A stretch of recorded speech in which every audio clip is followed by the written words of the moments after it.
আসসালামু আলাইকুম, কেমন আছেন সবাই? আশা করি সবাই অনেক ভালো আছেন। আপনাদের দোয়া তাআলার অশেষ রহমতে আমরাও অনেক ভালো আছি। চলে আসলাম আরেকটা নতুন ব্লগে। তো কয়েকদিন ধরে হলো ভিডিও দিচ্ছি না, এমনিতেই একটু শারীরিকভাবে একটু দুর্বল ছিলাম, আর কাজ করতে ইচ্ছা করতেছিল না। আর আপুদের জন্য অপেক্ষা করতেছিলাম, আপুরা আজ আসবে কাল আসবে এরকম করতে করতে তারাও আসতেছিল না। তারপরে আমি প্রতিদিনই নিয়ত করি যে কাজগুলো করব, আমার ড্রয়ার তারপরে ফার্নিচার এগুলো আসলে একটু মোছা পরিষ্কার করা দরকার। তার মধ্যে আবার আপুরা আসবে, তো ঘর দুয়ার গোছানো দরকার। আমি নিয়ত করতেছি শুধু কাজ করব করব। আর এখন অবশ্য এরকম একটা সময়, এত গরম পড়ে, তার মধ্যে আবার মনে করেন ঢাকায় অনেক দিন ধরে আসি ওরকমভাবে বাসার মধ্যে আমি আর আমার মেয়ে। তো একটা না কেমন যেন, আমি তো গ্রামে থেকে অভ্যাস, আসলে ঢাকার মধ্যে এরকম বদ্ধ জায়গায় অত বেশি করতে পারি না আমি, খারাপ লাগে। দেশ গ্রাম অনেক বেশি মিস করি আমি আসলে।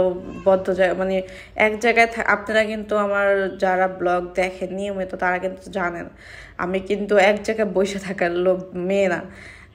সবসময় ছোটাছুটি করি। আমি গ্রামে থাকতে অনেক ছোটাছুটি করছি, এদিক ওদিক যাওয়া আসা করছি। তো ঢাকায় আসার এটা তো আমার একটা হয়ে গেছে, ঘর হয়ে গেছে, একটা সংসার হয়ে গেছে।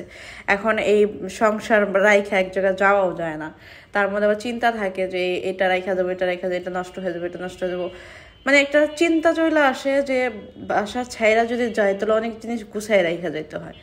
তো এখন মনে করেন এটা আমার একটা সংসার, আমি আসলে এখন এই জিনিসগুলো রাইখা যাইতেও পারি না, এক জায়গায় মন চাইলেও যাইতে পারি না।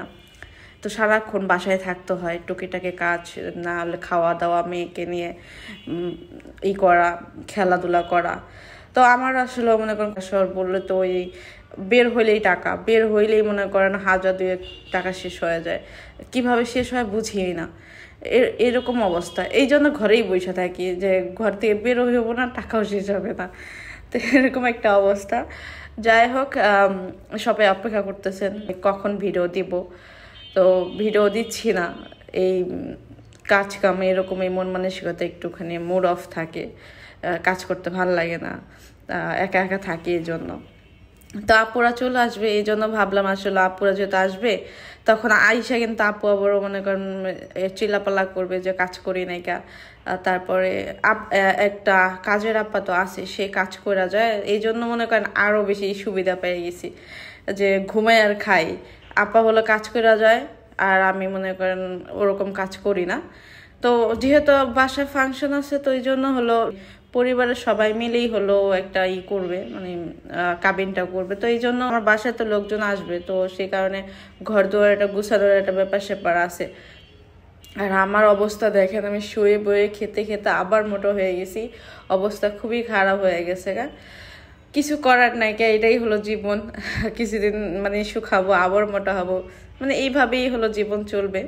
তো ঘর দর গুছাইতেছি, এক এক জায়গায় বারান্দা পরিষ্কার করলাম, বারান্দা থেকে জিনিসপত্র, তারপরে এই ঘর ওই ঘর, কার্টুন আপ দেয়া, খেলাধুলা করে, খেলনাধুলা, অনেক কিছু আসলে অগোছালো থাকে।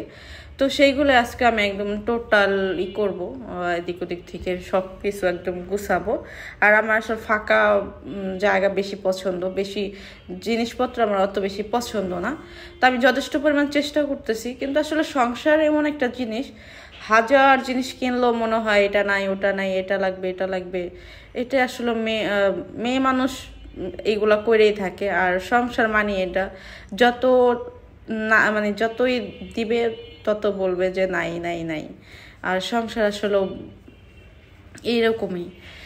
তো ভিডিওটি দেখতে থাকুন, ভালো লাগলে অবশ্যই লাইক কমেন্ট শেয়ার করবেন। আর আমিও সবার অপেক্ষায় আছি কখন সবাই আসবে, সবার অপেক্ষাতে দিন যাচ্ছে না আমার। এজন্য শুয়ে বয়ে শুধু চিন্তা করি। আপুরা আসলেই হলো আসলে এটা করা হবে, আয়োজনগুলো করা হবে, কি কি করা লাগবে, কখন কি হবে না হবে। তো এই জন্য আসলে আমারও অত বেশি নাই কে, যে বড়রা যখন আসবে তখনই বোঝা যাবে আসলে কি করা যায়, কি করবে না করবে, সব কিছু তারাই দেখবে।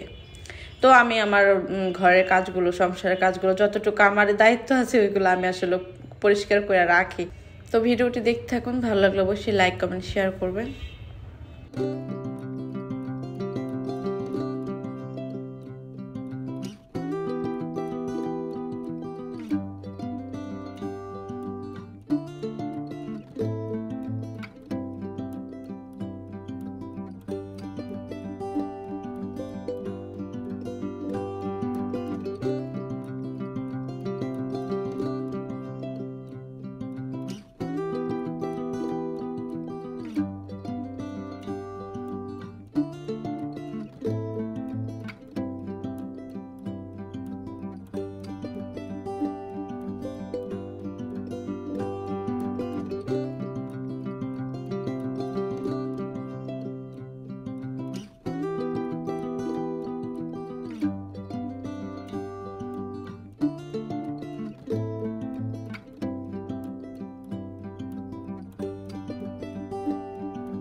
আজকে হলো আমি একটু সাদা মাংস রান্না করব।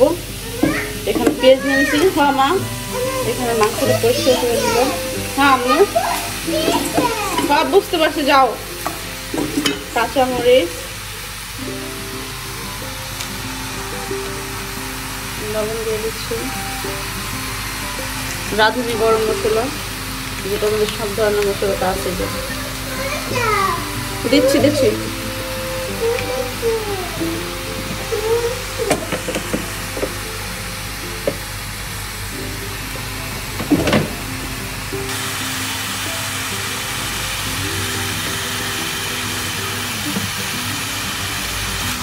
মশলা দেওয়া শেষ, এটা ভালোভাবে কষাবো। অনেকদিন ধরে রান্না করি না সাদা মাংসটা, এই রোজার মধ্যে রান্না করছিলাম।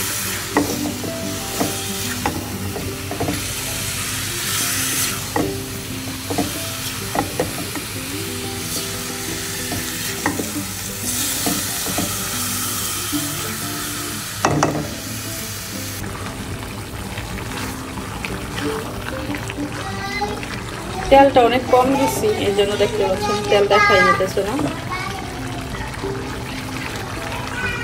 এমনি এমনি তো অনেক তেল খাই, তো কম দেওয়ার চেষ্টা করছি তেলটা।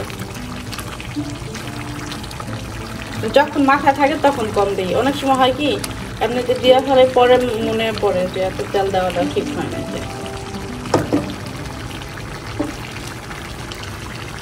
সাদিয়ার সাথে কথা বলতেছি। সাদিয়ার মেয়ে হলো ফোন নিয়ে নিছে, আর আবদিয়া হলো আবদিয়ার ই দেখাইতেছে, ডল দেখাইতেছে।